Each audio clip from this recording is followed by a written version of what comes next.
22 Arab country तेल यहाँ निकलता, पेट्रोल, डीजल, मट्टी का तेल, ये सयाल जितने भी अनमोल दौलत है ये सब अरब कंट्री के अंदर।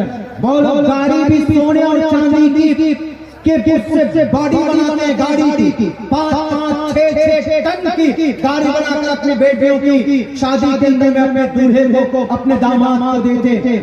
सबसे ज्यादा पैसा किनके पास?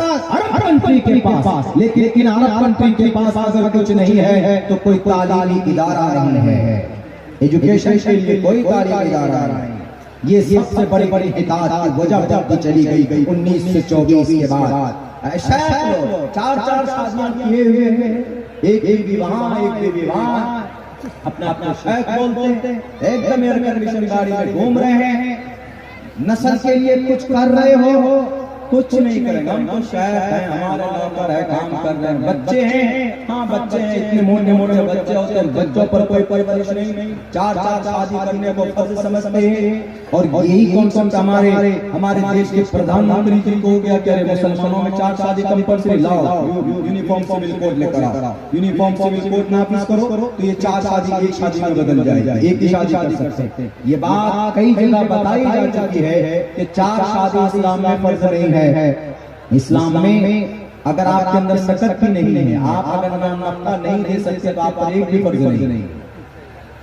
हाँ, आपका जब है जब आपको गुनाहों में जाने का अंदेशा हो, अपनी सेक्सुअल डिजायर के ऊपर कंट्रोल ना हो, क्या आप जिना में मुब्तला हो सकते हैं और आपके पास हिम्मत है, सकत है, ना आप दे सकते हैं और आपकी बीमारी में गुनाह में मुलविस होने का अंदेशा है, वैसी सूरत में आपके ऊपर तब फर्ज है एक शादी आप एक कर सकते हैं। लेकिन हमारे मोदी जी समझ बैठे कि शायद इस्लाम में 4 शादी फर्ज है, यानी 4 शादी करना एक मुसलमान मर्द को जरूरी है। नहीं मोहतरम, एक ही कीजिए लेकिन उनको साथ रखिए, छोड़िए मत। 40 साल से आपने छोड़ रखा, एक करो, निभाओ उसको।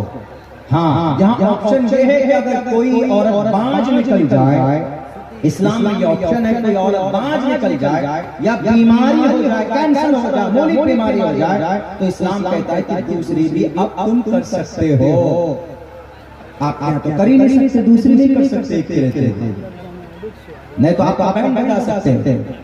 तो एक तो की नहीं शादी उत्तर प्रदेश के साथ साथ क्या पता बीवी का मकाम मर्तबा क्या होता है। एक साथ किए हुए हैं हमारे देश के बड़े लीडर, तो 42 साल से अपनी मोहतरमा को अलग किए हुए, उनकी कोई जनरेशन नहीं, उनकी कोई औलाद नहीं, तो वो चीजें आ गई। ये कौम कमजोर नहीं है, लेकिन एक तालीमी इदारा बता दीजिए।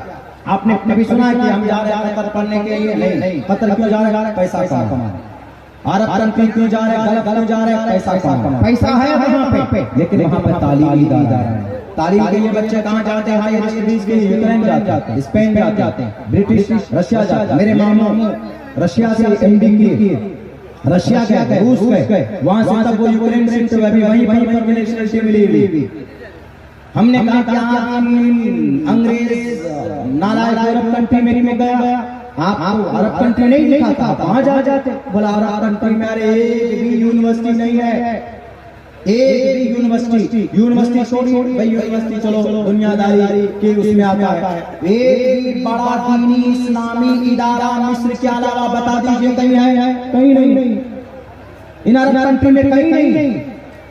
मिस्र के बाद नंबर आता है, दारुल देवबंद का नंबर आता है। और सही पूछे तो इस्लाम के प्लेटफॉर्म पर जो मुकद्दस जमात सहाबा किराम की है, वो सहाबा किराम का हुलिया अगर कहीं पर नजर आता है दुनिया में, तो एशिया महाद्वीप, एशिया सगीर, भारत, ये एशिया महाद्वीप के एरिया के अंदर में वो चीजें नजर आती। ये लोग अज्ञाश बन चुके हैं, ज्यादा पैसा इनको दे दिया गया, फरावानी हो गई थी। ये लोग क्या बोलते हो? कोड़िया में बोला जाता है, जो बोलते हैं हमारे जुबान में, ये भूत बन गए।